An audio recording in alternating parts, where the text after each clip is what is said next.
Umaga, who just beat the shit out of you earlier, Yeah. is going to lose to Santino in 2.5 minutes by DQ, which really makes this whole thing that happened with you and Raw an even bigger head scratcher, right? I don't know. Maybe I'd rubbed somebody the wrong way back then. I do know going in. I want to give a lot of credit to Booker T. Booker at that time and throughout his career, he's experimented with promo styles, the accents, the King Booker. And then when he went to TNA, he developed like an African king. I remember AJ Styles is only fit to, clean up dog horse poop or so. He would try things. Yeah. And in this case, I remember him giving a promo and he wasn't really doing the King Booker accent. He's like, how much do we actually know about this Lashley?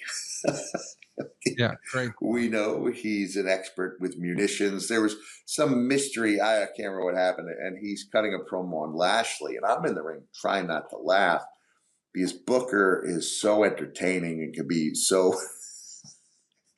it can be tough to keep a straight face around.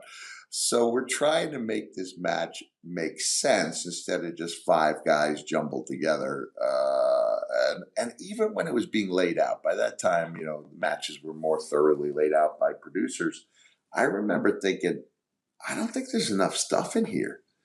I knew that the WWE had set the bar really high for three-way dances and four-ways. And here we have this five-way.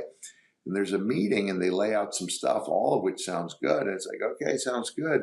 I may have even said, like, this doesn't feel like it's long enough. And they went, no, we're good.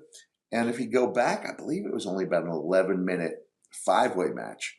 Lucky for me, I didn't have to have a great endurance.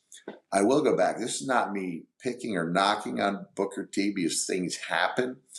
I do know that the next day I was, despite being angry at Vince and being sent home to compound everything I was going through with the news of the Benoit tragedy becoming apparent, I was also kind of reeling and lightheaded from what I judged to be a concussion.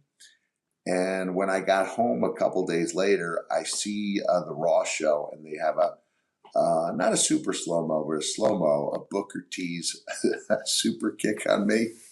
At the moment I see it land, I was like, that's why I'm lightheaded. And so Booker T and I joked about it a little bit later, and he tried saying that I send the forearms in a little hard in the corner. And then he kind of laughed. He goes, okay, man, I really did send that one in a little too hard. Not by design, but just sometimes those things happen. But I was relieved to see, okay, there's a reason for it. When I started running into trouble when I was in TNA, is I stopped seeing the reasons behind the concussions. And that's when I should have just said, I'm calling it a day because it no longer takes much to hurt me. At least I could justify continuing on because that was that made some serious impact. I know we have the footage somewhere, so hopefully you can find Here a way it is. to. Okay, let's see it. Now.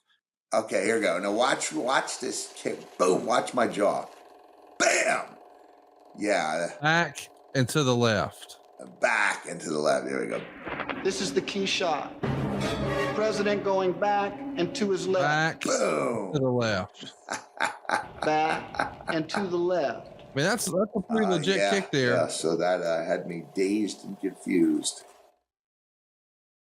Great performer, great super kick, and that one just, it's